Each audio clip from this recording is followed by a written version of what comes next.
आमच्या फायनलमधनं 75% रक्कम आम्हाला मिळली.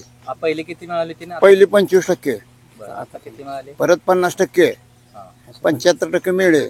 आबा म्हणले पुढचे तडजोड करून पुढच्या सीझन पत्र तुमचं काय असेल ते सगळं क्लिअर करतो. आबानी उपोषणस्थळी तुम्हाला काय म्हणजे भेट वगैरे काय दिली होती? हा, दिली होती भेट आबाना मला. ते त्यावेळेस मी म्हणली होती तुमचं असेल ते म्हणले मी आपण बसून मिटवू. जे आता तुमचे काही सहकार्य तिथं आहेत ते काय म्हणतात की असं तुम्हाला फसवून वगैरे नेलंय? नाही काय म्हणणं आहे? नाही असं नाही, त्यांनी पण असं म्हणू नये. आम्ही त्यांना सांगून आलोय. त्यांना काय सांगू? म्हणजे त्यांना सांगितलं होतं असं असं आमची तडजोड झाली, आता आम्ही चाललो.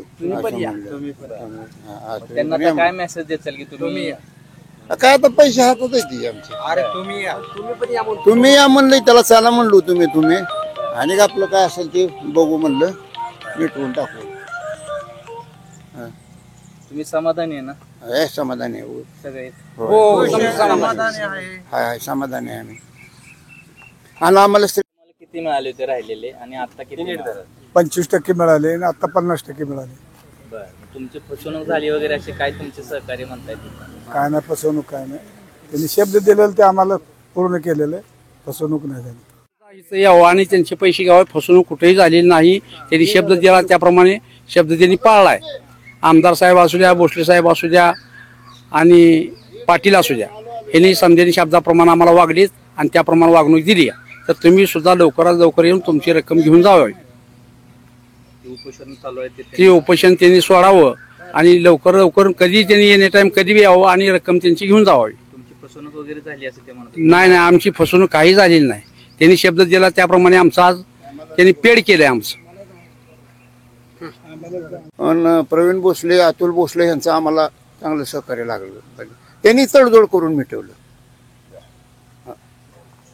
आपला विठ्ठल कारखाना चालला पाहिजे, हे झालं पाहिजे. कारखाना तर 100% चालला आमचा कारखाना आहे पाहिजे. साहेब, सभासद आहे आम्ही आणि आम्हाला खात्री आहे आम्हाला विसरणार नाही. तर पुढचं बी आमचं काय राहिलेलं ते देतो म्हणून त्यांनी शब्द आम्हाला टाकलाय.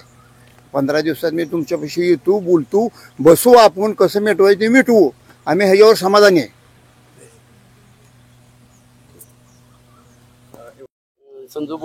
संजय पाटील, प्रवीण भोसले यांनी दोघांनी इथं आम्हाला जे काही वचन दिलं होतं किंवा बोलणं झालं होतं त्या पद्धतीने इथं कारखान्यावर आम्ही आलो.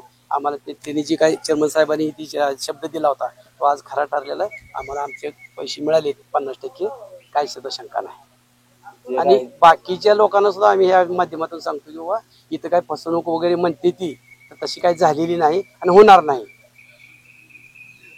आमदार साहेबांना बोलल्यामुळं आम्हाला पैसे मिळाले सगळ्यांना, आम्ही त्यात खुश आहे.